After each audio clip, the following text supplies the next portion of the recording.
Hey, what's up, guys? This is Pastor Cliff. This is episode 3 of my new video blog, and I hope you're all having a blessed day. I just want to share a couple things with you this morning. And first, I want to go to the scripture. I have a passage that I've been really just thinking about and meditating on lately, and I want to share it with you in a couple thoughts maybe from 1 Corinthians chapter 15, beginning in verse 9. And this is Paul the Apostle speaking. And he says, "For I am the least of the apostles, who am not worthy to be called an apostle, because I persecuted the church of God. But by the grace of God, I am what I am." I love that statement. But by the grace of God, I am what I am, and His grace toward me was not in vain.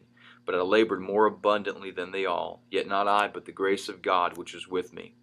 Now, I love that statement. Paul's saying, you know what? I'm the least of the apostles because I persecuted the church. You know, we know that before Paul started serving Jesus and before Paul entered into the ministry, we know that Paul was a Pharisee, that he persecuted the church, that he hated Jesus, and he used to imprison the followers of Christ.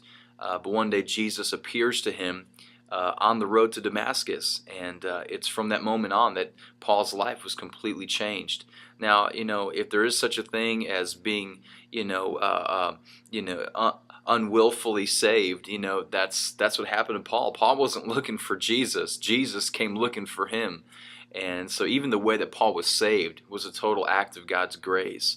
And so what I love about that statement that Paul makes, he says, listen, I am what I am today because of God's grace upon my life. And it's the same for us. We are what we are for God, and we can do and accomplish the things that we can accomplish for God simply by His grace. And it's not by our own ability, our own merit, or our own willpower.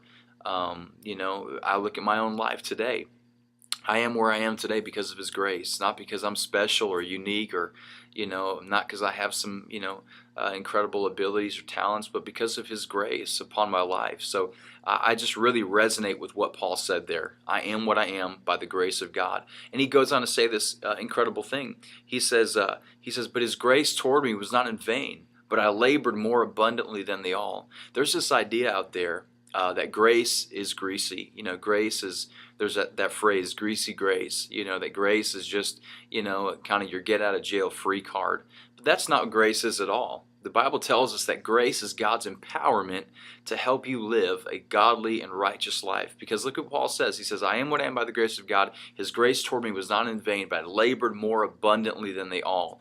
And he says, "Not I, but the grace of God." So God's grace empowers you to do anything of significance for Him and His kingdom.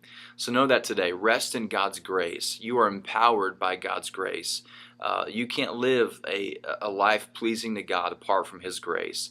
And so I want to just challenge you with that. Really meditate upon that verse in your own life. You are what you are by the grace of God. A couple things going on in our youth ministry.